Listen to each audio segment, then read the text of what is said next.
በአማራ ክልል በቀጠለው ጦርነት የፋኖ ኃይሎች ዘመቻ አንድነት ሲሉ ያወጁት የማጥቃት እንቅስቃሴ ተከትሎ ባለፉት 8 ቀናት በተወሰዱ እርምጃዎች በአንድ ቀጠና ብቻ ከ700 በላይ ያገዛዙ ወታደሮች መገደላቸውን የፋኖ ኃይሎች አስታውቀዋል። በአማራ ክልል በቀጠለው ጦርነት የፋኖ ኃይሎች ዘመቻ አንድነት ሲሉ ያወጁት የማጥቃት እንቅስቃሴ ተከትሎ ባለፉት 8 ቀናት በተወሰዱ እርምጃዎች በአንድ ቀጠና ብቻ ከ700 በላይ ያገዛዙ ወታደሮች መገደላቸውን የፋኖ ኃይሎች አስታውቀዋል። ወሎ፣ ጎንደርና ጎጃም እየተካሄዱ ያሉ የዘመቻ አንድነት ተጋድሎች ተጠናክረው እንደቀጠሉ ነው። የአማራ ፋኖ በወሎ ቤተ አማራ ምዕራብ ወሎ ኮር አማራ ሳይንት መቅደላ ክፍለ ጦር አማራ ፋኖ በሸዋ ሴቶች ጉዳይ ሲስጠ መግለጫ ዓለም የፍትህ ቀን ብታከብር አባታችን አጼ ዘርዓ ያዕቆብ ለፍትህ ሲሉ የገዛ ልጃቸውን በጋራ ድንቁ ተራራ ላይ ፈርደውበት የተሰቀለበትን ቀን ሰይማ ታከብር ነበር።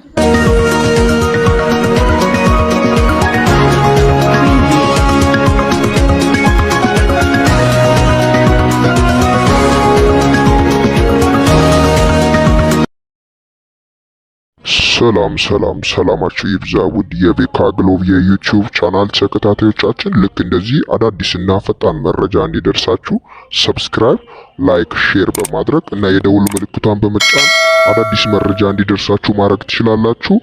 አሁን ወደ ቪዲዮ እናልፋለን።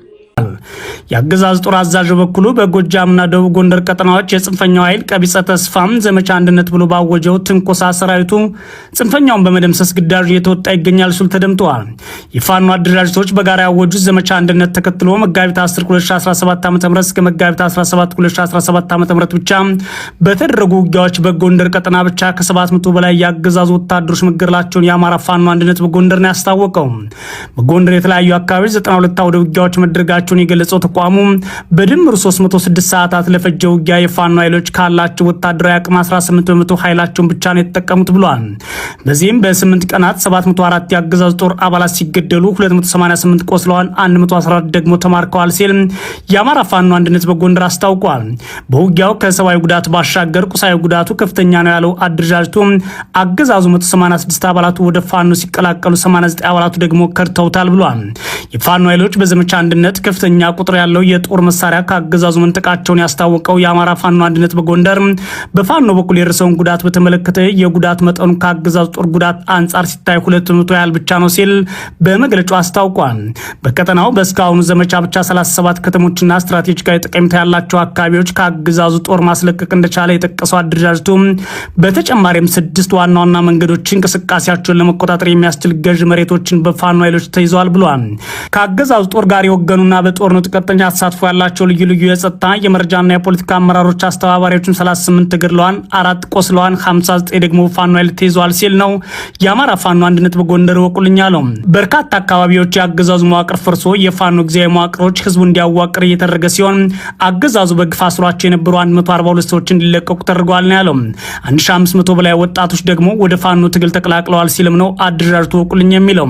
በተመሳሳይ በጎጃም ቀጠና በዘመቻ አንድነት ከፍተኛ ወታደራዊ አመራሮች የተገደሉበት በርካታ አካባቢዎች ካገዛዙ የተለቀቁበት ውጊያ መደረጉ ታውቋል።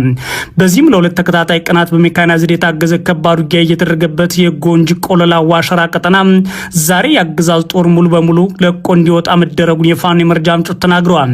በምስራቅ ጎጃም ዞን ሸበል በረንታ ወረዳ ኮሪ አካባቢ በተደረገ ውጊያ ያገዛዙ ጦር ከፍተኛ ሰብአዊና ቁሳዊ ጉዳት አስተናግዶ ወደ ኋላ መሸሹን የኢትዮኒስ የመረጃ ምንጮች ጨምሮ ተናግረዋል። በተመሳሳይ በወሎ ቀጠና አማራ ሳይንት ወረዳ ዋሮ ተድባበ ማርያምና ጓሜዳ አካባቢ ውጊያ መደረጉንም የአማራ ፋኖ በወሎ ቤተ አማራ አስታውቋል። በእነዚህ አካባቢዎች በተለይም ጓሜዳ አካባቢ በነበረው ውጊያ ከፍተኛ ሰብአዊና ቁሳዊ ጉዳት ተመዝግቧል ነው የሚለው። በአካባቢው ከፍተኛ ወታደራዊ ጉዳት ያስተናግደው የአገዛዝ ጦር ከባድ መሳሪያዎችን ወደ ተለያዩ አቅጣጫዎች በዘፈቀደ በመተኮስ የንጹሃን መኖሪያ ቤቶችን አቃጥሏል ሲሉ የመረጃ ምንጮች ተናግረዋል። ተድባበ ማርያም ቀጠና ዛሬ ከባድ ውጊያ መቀጠሉንም ለማወቅ ተችሏል። በሌላ በኩል የአገዛዝ ጦር የምስራቅ እዝ አዛዥ ሌተናል ጀነራል መሐመድ ተሰማ በሁሉም የጎጃምና ደቡብ ጎንደር ዞን የጽንፈኛ ኃይሉ በቀቢጸ ተስፋ ዘመቻ ለአንድነት ብሎ ባደረገው ትንኮሳ ሰራዊቱ ጽንፈኛውን በመደምሰስ ግዳጁን በሚገባ እየተወጣ ይገኛል ሲሉ ተናግረዋል። በጎጃምና ደቡብ ጎንደር ዞን ስምሪት ላይ ያለው የአገዛዙ ሰራዊት እንዲሁም የክልሉ የጸጥታ ኃይል በመቀናጀት ከመጋቢት 10 እስከ መጋቢት 17 2017 ዓ.ም ድረስ ባደረጓቸው የተቀናጀ ዘመቻ የጽንፈኛው ኃይል ህልም በማምከን በርካታ ሰብአዊና ማቴሪያላዊ ኪሳራ እንዲደርስበት ማድረግ ትልቅ ድል ተመዝግቧል ይላሉ እኒው አዛዥ። የምስራቅ እዝ ዋና አዛዥ ሌተናል ጀነራል መሐመድ ተሰማ በጽንፈኛ ቡድኑ አደረጃጀት መሰረት 5 መካከለኛ አመራርና 223 አባላት ገድለናል ነው የሚሉት። በተያያዘ አገዛዙ ዛሬ በብር ሸለቆ የአገዛዙ ባለስልጣናትና የጦር አዛዡ በተገኙበት መልምል የአድማ ብተና ፖሊስ አባላትን አሰልጥኖ ማስመረቁን አስታውቋል። ይህ በእንዲህ እንዳለ የፋኖ ኃይሎች በሚፈልጓቸው አውሮፓ ሀገሮችና አደራዳሪዎች አማካኝነት ድርድር እንዲደረግ መንግስት ፈቃደኛ ነው ሲል አገዛዙ ያቋቋመው የአማራ ክልል የሰላም ምክር ቤት አስታውቋል። የምክር ቤት ሰብሳቢ ነኝ የሚሉት አቶ ያየራድ በለጠ ምክር ቤቱ 2 ዓመቱን ሊደፍን የተቃረበው የአማራ ክልል ጦርነት በሰላም መንገድ ለመፍታት ሁሉም አካላት ወደ ድርድርና ውይይት እንዲመጡ ጥረት በማድረግ ላይ ይገኛሉ ሲል ለዶይቼ ቬለ ገልጿል። በዚህም ለሁለቱም አካላት በኩል ለውይይትና ለድርድር ፈቃደኛነት መታየቱን ገልጾ የፌደራል መንግስት በየጊዜው ለሰላምና ለድርድር ምቹ ሁኔታ እንዲፈጠር ዝግጅቱን በተደጋጋሚ ገልጿል። በፋኖ ወገኖች በኩልም የምናደርገው ግንኙነት ድርድርና ውይይት እንደማይጠሉ ነግረውናል ይላል። አንደኛው ሌላኛውን ያለማመን አዝማሚያ ለውይይቱ የሚደረገው ጥረት አስቸጋሪ እንዳደረገው ጠቅሰው አለመተማመኑ ለማስወገድ የፋኖ ኃይሎች የሚፈልጓቸው አውሮፓ ሀገሮችና አደራዳሪዎች አማካኝነት ድርድሮች እንዲደረጉ መንግስት ፈቃደኛነት አለው ይላሉ። ይህን አስመልክቶ ከአብዛኛው የፋኖ ታጣቂዎች ጋር ውይይቶች እንዳደረጉና የሚገልጹት እኒው ኃላፊ ከፋኖ አመራሮች ምላሽ በመጠበቅ ላይ ይገኛሉ ይላሉ።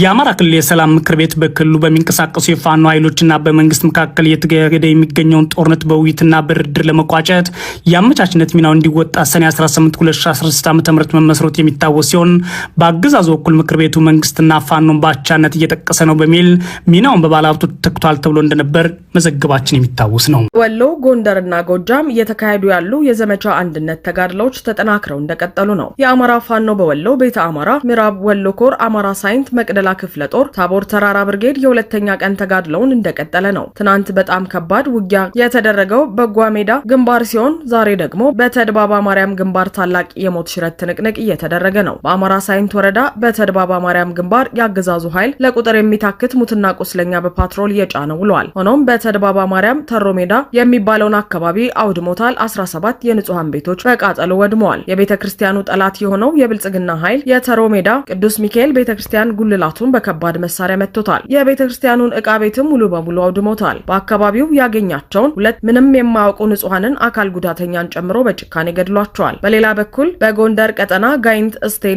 ስማዳ ከፍተኛ ውጊያ እየተደረገ መሆኑ ተሰምቷል። ያገዛዙ ሰራዊት ከስማዳ ተነስቶ ወደ ጋይንት እየተጓዘ እንደነበር በተወሰደበት እርምጃ ከፍተኛ ኪሳራን አስተናግዷል። ይዞት የገባው ተሽከርካሪ እንዲሁም ስንቅና ትጥቅ ሙሉ በሙሉ የተማረከ ሲሆን በደርዘን የሚቆጠር ያገዛዙ ጥምር ጦር ሙትና ቁስለኛ ተደርገዋል። በአርበኛ አመኑ የሚመራው የአማራ ፋኖ አንድነት በጎንደር የሜጀር ጀነራል ባንተ ኮር በቀጠናው የገባውን የብልጽግና ኃይል ሙሉ ለሙሉ ደምስሷል። አንድነት ኃይል ሆኖ የታየበት የዛሬው አውደ ውጊያ በአገዛዙ ሰራዊት ላይ ከፍተኛ ኪሳራ ያደረሰና የፋኖን ኃይሎች ድል በድል እያደረገ ነው። የአገዛዙ ጦር አስክሬን በየአርሶ አደሩ ማሳ እንደወደቀ እስካሁን ድረስ አለመነሳቱን የኮር አንድ ህዝብ ግንኙነት ኃላፊ አርበኛ ሀቁ ተናግሯል። በሌላ በኩል ዛሬ የተመረቀው እነ አረጋ ከበደ የሚመሩት የአድማ ብተና ጦር ከቀኑ 7 ሰዓት ከ15 ጀምሮ ከብር ሸለቆ ወታደራዊ ማሰልጠኛ ማዕከላዊ መውጣት ጀምሯል። ይህ ኃይል በዋናነት ከብር ሸለቆ ፍኖተ ሰላም ደጀን ድረስ እንዲሁም ከብር ሸለቆ ፍኖተ ሰላም ጎንደር ድረስ መሆኑም ታውቋል። ይህ በእንዲህ እንዳለ ምስራቅ ወለጋ ዞን ጊዳያና ወረዳ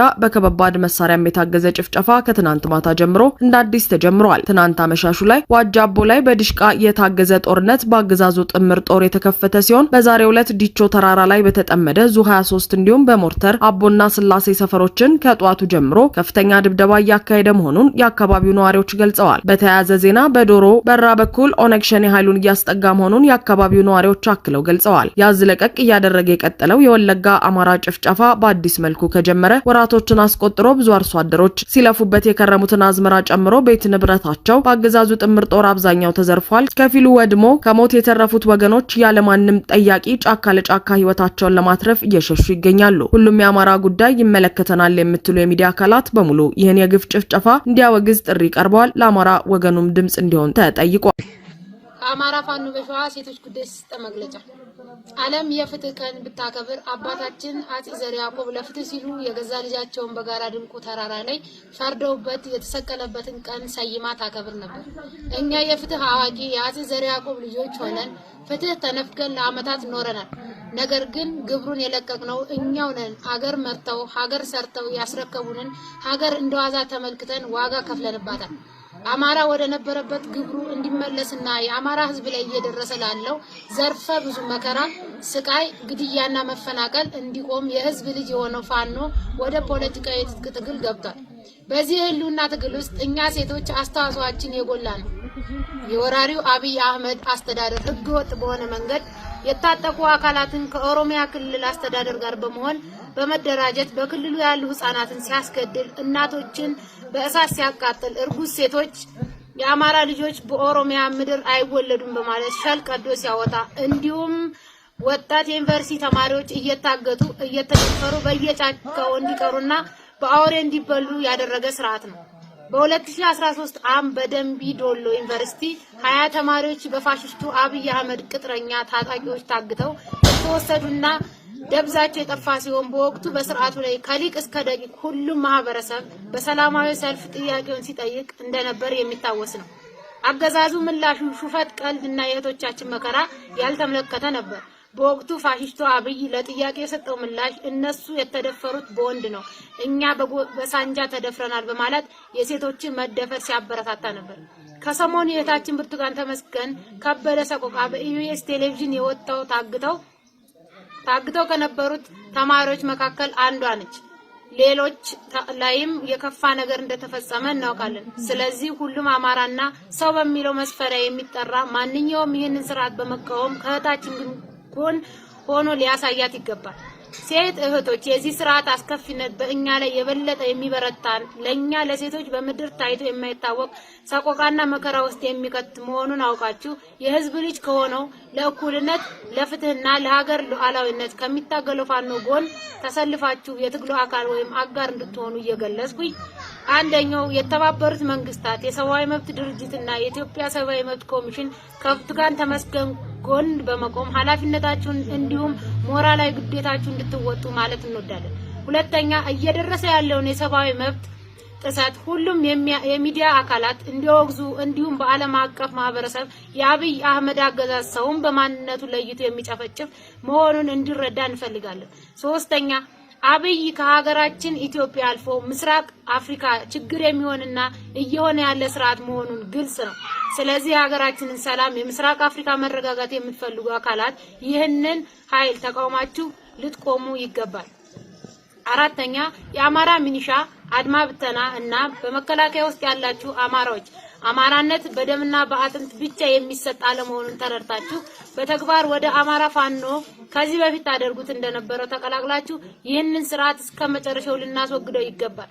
ምክንያቱም ነገ የእናንተ እህቶች ልጆች ከክልላቸው ውጭ ሄደው መማር ቢፈልጉ የሚገጥማቸው የብርቱካንና ጓደኞቿ እጣ መሆኑን አውቃችሁ እንድትሄዱ እያልኩ ከዚህ በኋላ ግን የአማራ ባንዳ ላይ የምንወስደው እርምጃ የከፋ ይሆናል። ስለዚህ የመጨረሻ ጥሪያችንን በእህታችን ስቃይ እንደ እህታችሁ ስቃይ ወስዳችሁ የህዝብ ልጅ የሆነውን ፋኖ ተቀላቀሉ። አማራና ሚስማር ሲመቱት ይጠብቃል እንደሚባለው በጣም ጠንካራና የተደራጀ ሆነን ይህንን ስርዓት እስከ ወዲያኛው ነቅለን ልንጥለው እንደሚገባ ሁላችሁም መረዳት ይኖርብናል። ስለሆነም ውድ የአማራ ወጣት ሴቶች ሆይ በትግል ላይ ከትግል ውጭም ያላችሁ እህቶቻችን በእህታችን ብርቱካን ተመስገንና ጓደኞቿ ላይ ለደረሰው እያንዳንዱ ሰቃይ፣ እንግልት፣ መከራ በእኛ ሁላችንም ላይ የደረሰ መሆኑን በመገንዘብ ይህ ድርጊት እንዳይቀጥል በጽኑ የስርዓት ለውጥ እስኪመጣና በምትኩ ለሁሉም የሚበጅ ስርዓት እስክንተክል ይህንን ፖለቲካዊ ትግል በመቀላቀል ሁላችንም ኃላፊነታችን እንድንወጣና አሻራችንን የማናሳርፍ ከሆነ ታሪክ እንደሚወቅሰን በመረዳት ሁላችንም የአማራ ሴቶች ትግላችንን እንድትቀላቀሉ በተጨማሪም በአለም ላይ ያላችሁ እህቶቻችን ድርጊቱን እንድትዋግዙ በማለት መልእክታችንን እናስተላልፋለን። ክብር ለተሰዉት፣ ድል ለአማራ ህዝብ። የአማራ ፋኖ በሸዋ ሴቶች ጉዳይ መምሪያ ኃላፊ ቀኛዝማች ትንቢት ኃይለማርያም